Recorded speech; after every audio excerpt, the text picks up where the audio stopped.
Magandang gabi po, Luzon, Visayas at Mindanao. Sa kulungan nagtapos ang 16 na taong pagtatago ng lalaking nanggahasa o manok ng menor de edad na pamangkin sa Legazpi sa Albay. Ang suspect na nasa kote sa Valenzuela, menor de edad lang din nang gawin ng krimen. Mariing itinanggi ng suspect ang paratang na inabuso niya ang pamangking babae at lalaki. Tunghayan sa aking eksklusibong pagtutok.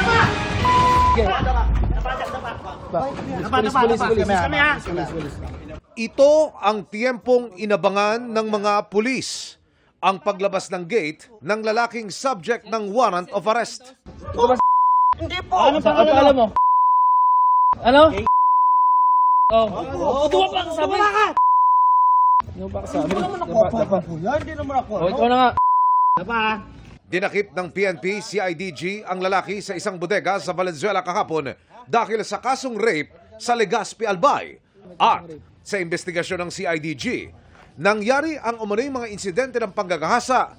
May 16 na taon na ang nakakaraan. Nirape niya ang kanyang pamangkin who is 9 years old during that time at ang suspect natin is 14 years old. So he went into hiding dito sa NCR for 16 years. Bukod sa anak na babae ng kanyang kapatid, sinasabing pinagsamantalahan din daw ng suspect ang isa pa nitong pamangking lalaki. We have received unverified information that he has a pending case of another rape. However, iba to because it is a rape that involves another male human being.